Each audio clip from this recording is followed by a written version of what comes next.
He would do a lot of foul shit. Like behind the scenes, he would do some foul shit. Like hating on, like doing things with people I'd done business with that he done business with. He would say shit that I was like, he said that to you? Right. I was like, yeah, it's all right.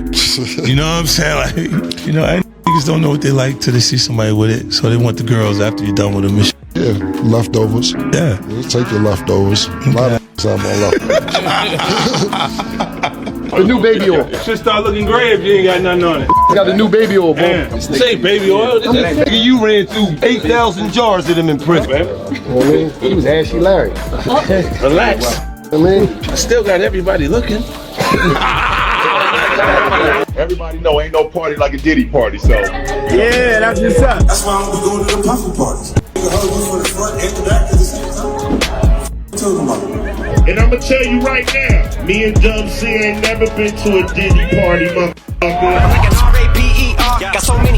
In a sharp turn, 50 Cent is now ready to expose every star connected to Diddy in this unfolding legal storm. Armed with stacks of documents, he's prepared to hand names straight to investigators. Diddy faces serious allegations in New York, accusations that threaten the polished image of his famous parties and his high-profile ventures. This list, it stretches across music, film, sports, and fashion. Names that once filled his celebrated white parties. Could they be called to testify? He insists the truth will surface, no matter how far it reaches. What began as playful online jabs has now shifted into hard evidence, and the spotlight is closing in. What's happening with Puffy? I know you're not really tapped in, but what The last thing I saw was like a guy there. He was like, yo, he like pushed me into the truck. It really hurt. And he sounded like he sounded me. I was like, yo, look, I could find other things to do for money.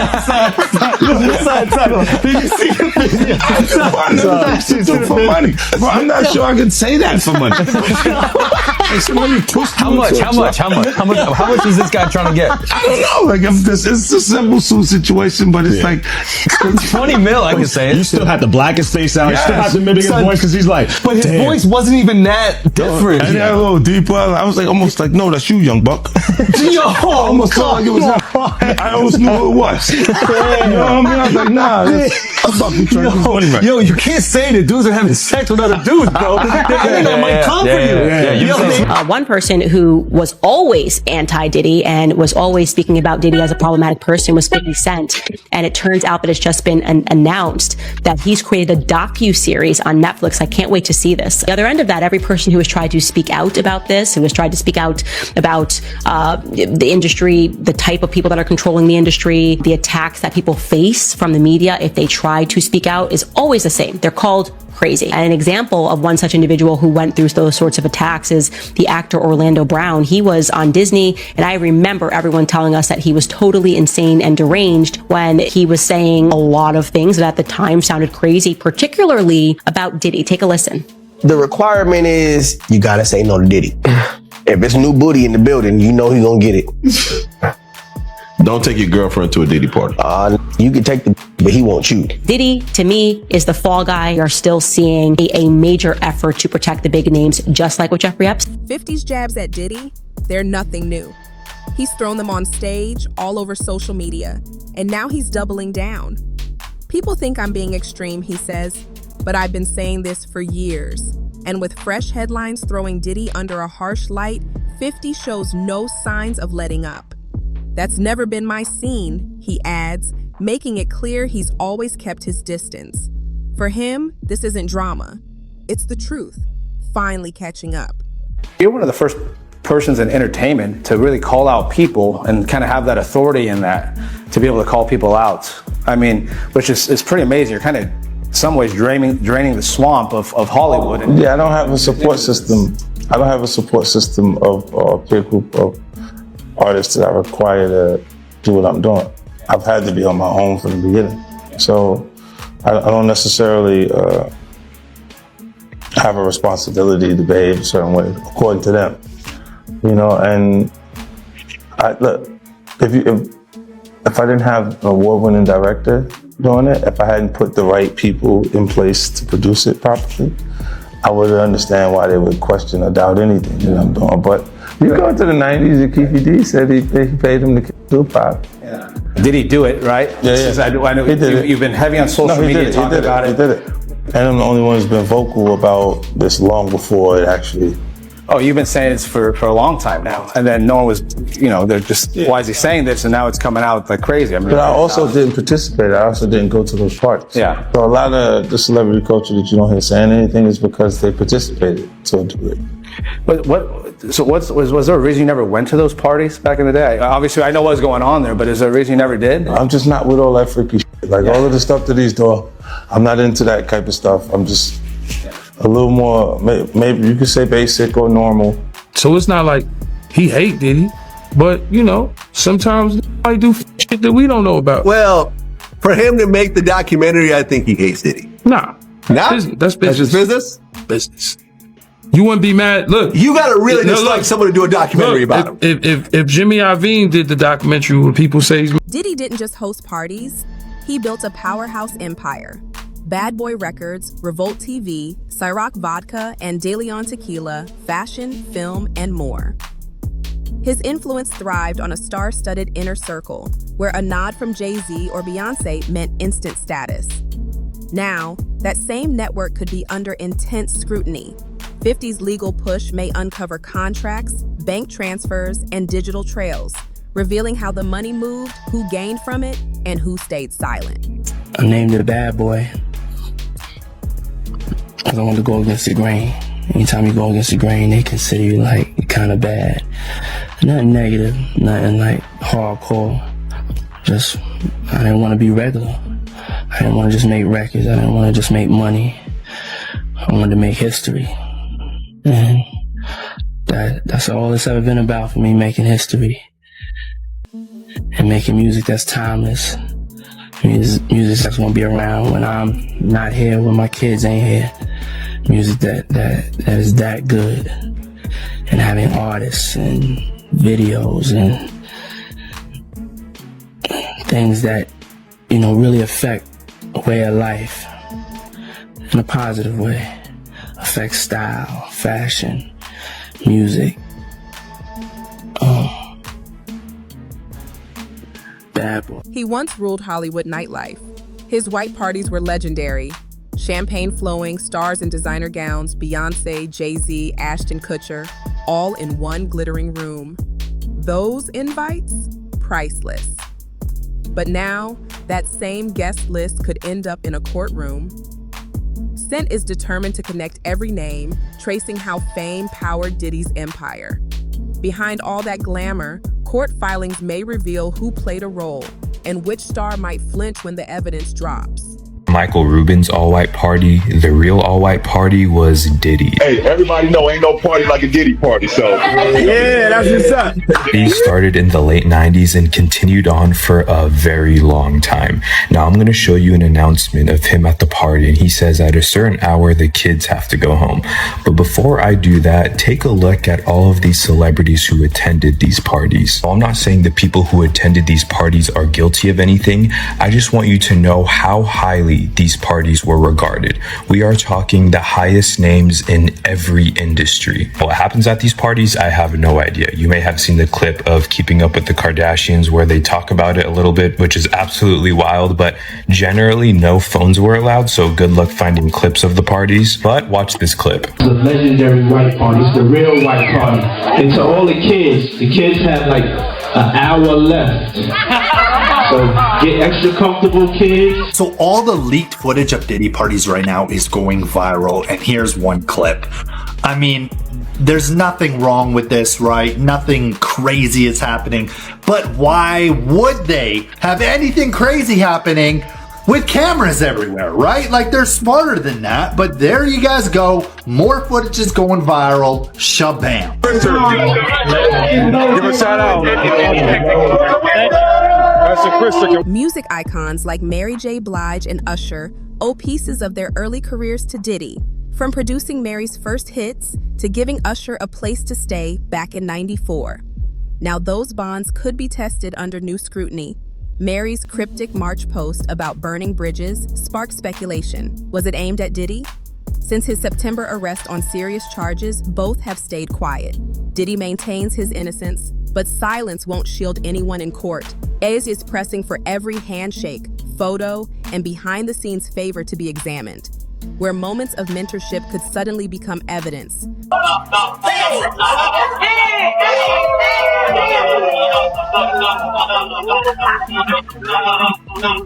I met Puff. I was afraid of success, afraid to do anything that could put so much attention on me. And then when I met him, he was the complete opposite. And he was such a good thing for me because I needed what he had. And so his ambition pushed me to be ambitious because I didn't know how, because, you know, when you come from where I come from, you're scared to be ambitious. You're scared to want more. And so when I met Puff, I was, you know, blown away.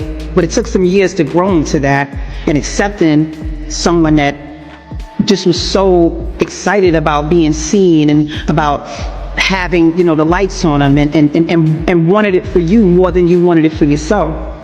So, I mean, Puff was a huge inspiration to me. I want you guys to know, man, it was a terrible thing when we found out that Mary J. Blige's tape came out. You not remember a time, man, when she was with KC from Jodeci, and they were, you know, on drugs, and KC used to put them hands on Mary J. Blige. So back in the day when her free tape came out, Mary J. Blige even said herself, this was her rite of passage. Guys, I born and raised in Las Vegas, and I remember the day, man, she had a concert out here in Las Vegas, and she was so high, she was like, hey, how you doing tonight, Los Angeles? But we was in Las Vegas. But Mary J., as you remember, man, she wasn't the finest thing when she got on the scene. Mouth kind of twisted off to the side. She wasn't the best looking thing. You know, they found her singing karaoke, some Anita Baker karaoke in the mall, and they dusted her up, polished her up, and Angie Stone started writing for her, and she became who she was. But she definitely was a part of these parties, and she has no regrets.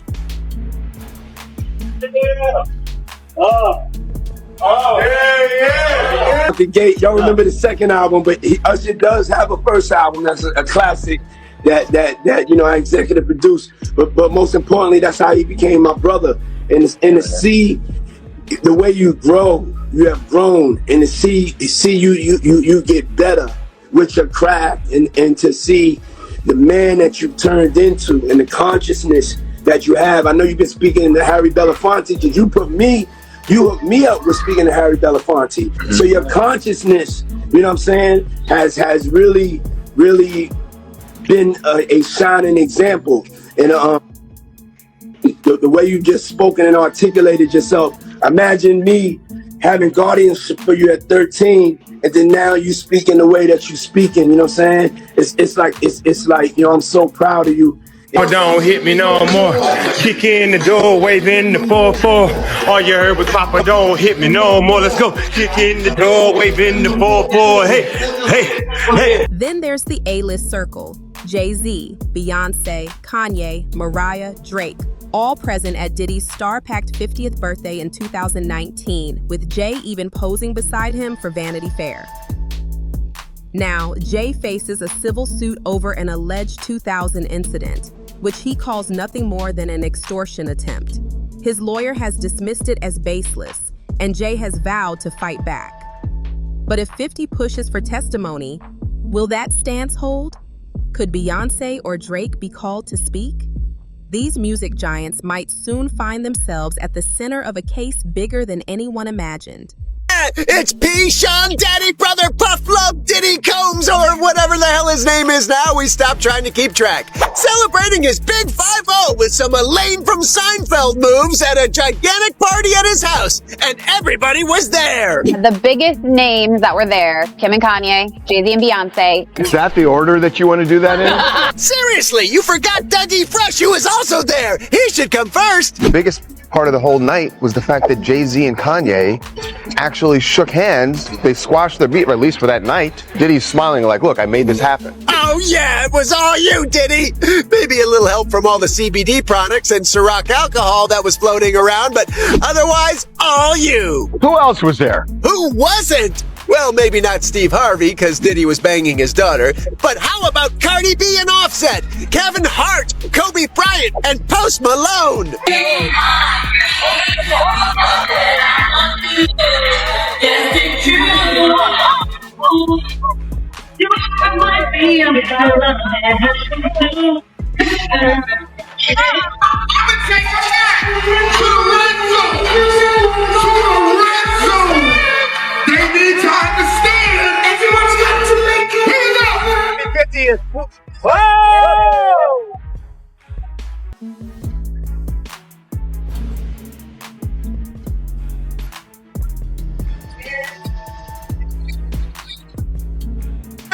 Ladies and gentlemen, if you're happy to be alive in here tonight, make some noise.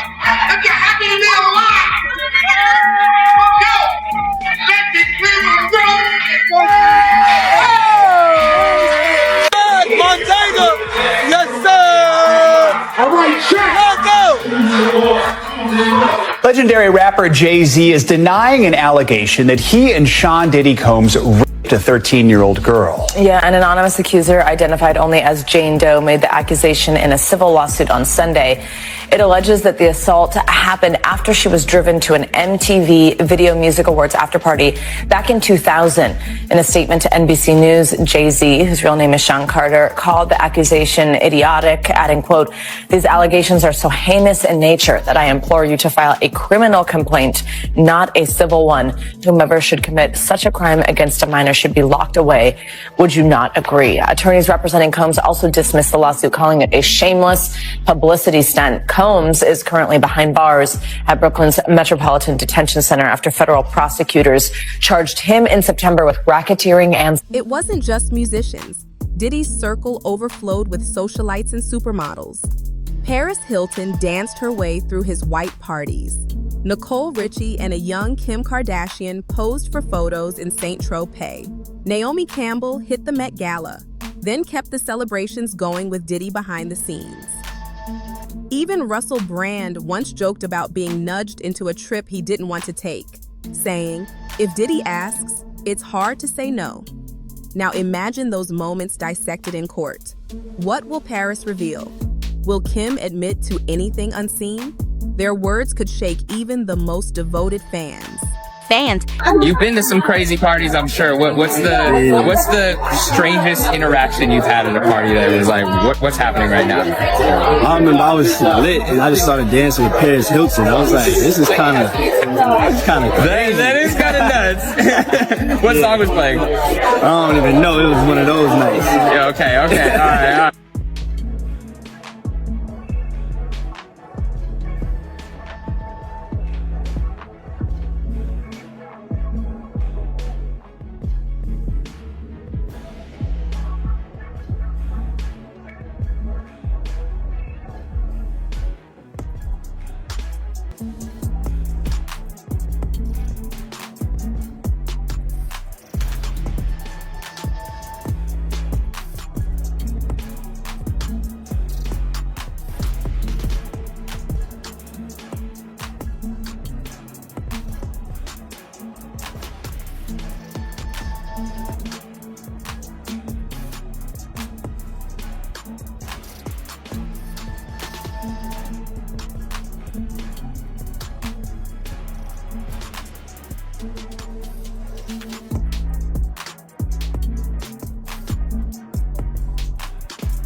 I don't want to be nobody's bitch. I've worked too hard in life. Not even Diddy's bitch. Diddy's new to me, right?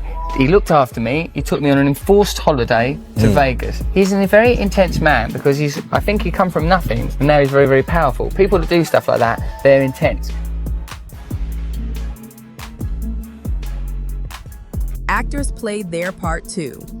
Ashton Kutcher co-hosted Diddy's 2009 White Party, while Will Smith and Bruce Willis dove into the Miami scene in 2004. Now, every photo clip and candid moment could be pulled back into the spotlight, may use them to map a pattern, a world that thrived behind the glitter. What did they see? Did anyone pull back when the party crossed the line? Under oath, those answers could land hard. Ashton Kutcher in love with Mila Kunis on that 70s show. Then they break up for absolutely no reason after he starts hanging out with Diddy. Then he marries Demi Moore, who drained him of all the adrenochrome she can, and apparently he replenished himself by doing inappropriate things with her daughters. Him and Puff was there together. They was there, you know what I'm saying? That's why I don't know how they fell out or nothing like that. They was road dogs, you know what I'm saying? They even got pictures of him. He got on that blue sweater with the turtleneck. Him and him hugged up like this with the black hat. Have you ever seen that picture? Nah, I don't recall, but I'm pretty sure I came across it. Yeah. That picture there, they was at that party that day. Yeah, it's just like a bunch of weird shit. That whole, yeah, that's weird, dude. Yeah, bunch of, it ain't right. You know what I'm saying? I'm not no gay bastard or nothing. I mean, none of that shit, but that shit ain't right. You know what I'm saying? That whole party was weirdoed out. And it was Jada Pinkett. But Even athletes were part of the orbit. In 2020, LeBron James laughed on a live stream. Ain't no party like a Diddy party. David Beckham once dropped $150,000 at a charity auction for a weekend at Diddy's Hamptons estate. A prize Wayne Rooney won but never used. Now, with court filings on the horizon, those names could reappear. Will LeBron confirm he ever walked through that door? Could Beckham's high-priced bid become evidence from a night better left in the past? I think also the silence of certain individuals like LeBron James is quite deafening. A person who claims to care so much about Black life, Black Lives Matter, on the ground, taking a kneel. Okay, that's fine. But now you have a friend of yours who has been on camera beating a Black woman. Okay, you said nothing when that happened.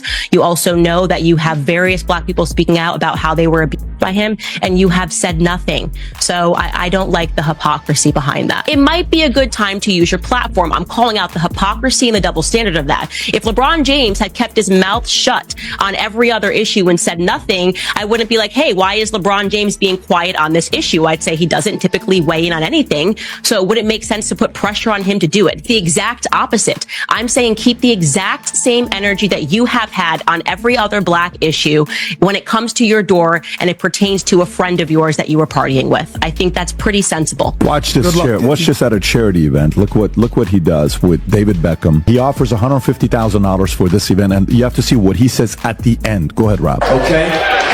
Being that I don't spend a lot of time here and I don't really know the crowd, if you win, you get your choice of one of the other.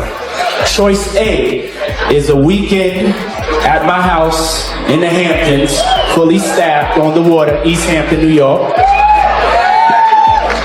Number 2 is a studio session with me in New York or London. I'll produce a record for you or your kids. Or number 3 is a night out with Diddy, Saturday night in New York. And I promise you, your ass will wake up Wednesday laying beside me. This is some of the stuff that's going to be revealed, and these are nothing. These are just signs, right? Mm-hmm. But if anything leaks with celebrity names that all of a sudden comes out, it's going to break the internet. Mr. Wayne Rooney! Me and you, Wayne! Me and you, baby! Yeah! It's a showbiz marriage made in heaven! Me and you, Wayne! Wayne, I'll give you all 3 if you up it. I'll give you all 3. 2 people for 150. 2 people for 150. Yeah, you can bring the whole. Even royalty and politicians brushed shoulders with Diddy. Prince Harry was photographed backstage with Diddy and Kanye at the 2007 concert for Diana. Not accused of wrongdoing, but still mentioned in a lawsuit referencing Diddy's famous parties. Back in 1997, Donald Trump was seen with Diddy at the U.S. Open. Could former royalty or presidents be called to testify? Even the hint of it ensures every hearing will draw global attention. They were young bucks growing up, and they were getting in a lot of trouble themselves. So, hey, I was like, why don't you come hang out with me? Did Sean Diddy Combs extend a royal invite to one of his now infamous parties? The hip-hop mogul recalled wanting Prince Harry and Prince William to join his guest list, sharing in a resurfaced interview with Graham Norton in 2011 that the brothers were once welcome in his social circle. Diddy explained that he understood the princes were likely unavailable as they started settling into their adult roles and responsibilities at that time, but he went on to note that he thought they could have fit in a few years earlier. You know, before, when they were young bucks growing up and they were getting in a lot of trouble themselves, so hey, I was like, why don't you come hang out with me? Though Harry and William are not believed to have ever taken Diddy up on the offer, they did meet and pose for photos with the rapper at a 2007 star-studded concert event for their late mother, Princess Diana. And he and Graham appeared to agree that the extent of their relationship likely ended there. I do worry because I read that on your that you want to get Prince William and Prince Harry to a Diddy party. I don't think, not anymore. I mean, before, you know. Don't ruin our royal wedding for us. Trust me, they're off the list. Prince Harry has been named in a lawsuit against P. Diddy. Yeah, so he's taking the legal action, or? Yes, so it's a bit complicated. So yesterday, of course, we were talking about those raids, and they were quite extraordinary, those raids. You know, it was like a military operation going into both the mansions on each coast. And we'll come back to that. But this is unrelated to that. This is coincidental that this story has dropped. So this is the story of a man called Rodney Little Rod Jones, who's a producer who's filed a $30 million civil suit against P. Diddy. He's got several suits against him. Now, in the paperwork for this, he has mentioned Prince Harry's name, using Prince Harry as an example of the sort of people that P. Diddy would mix with. He's not accusing Prince Harry of having done anything wrong whatsoever. And to be very honest, there is no suggestion, there's no evidence that P. Diddy and Prince Harry are friends in any way. This vision you see here was back in 2007 at a charity event, and Prince William there as well, and some newspapers are sort of cropping him out of the photographs they're using. But that seems to be the only time they've met and been together. I love Diddy. You know, he's a good friend of mine. He's a good guy. Donald Trump's past comments about Sean Diddy Combs are getting new attention. A clip of the former president praising the hip-hop mogul on a 2012 episode of The Celebrity Apprentice has resurfaced in the wake of Diddy's bombshell arrest and indictment on sex trafficking charges. Season 5 contestant Aubrey O'Day touted her time working with Diddy in the 2000s girl group Danity Kane as having prepared her for the business world, prompting Trump to defend the artist and entrepreneur when Aubrey didn't want to discuss the matter further. I am a very strict and focused businesswoman because working for Diddy for 6 years trained me to have to be perfect. Working for Diddy? Absolutely. I love Diddy. You know, he's a good friend of mine. He's a good guy. He expects. Is he a good guy? I don't want to answer that question. Oh, wow. I think he's a good guy. I'm going to stick up for him. Trump and wife Melania have been photographed with Diddy at multiple high-profile events over the years. Diddy previously complimented Trump in a 2015 interview with the Washington Post amid the politician's first presidential bid, saying at the time, "Donald Trump is a friend of mine and he works very hard." Trump's past praise for Diddy is now under the microscope. A resurfaced 2012 Celebrity Apprentice clip shows the former president applauding Diddy's talent and business acumen. The moment came after Season 5 contestant Aubrey O'Day reflected on her time in Diddy's 2000s girl group, Danity Kane, saying it shaped her career. When she hesitated to elaborate, Trump stepped in to defend Diddy as both an artist and an entrepreneur.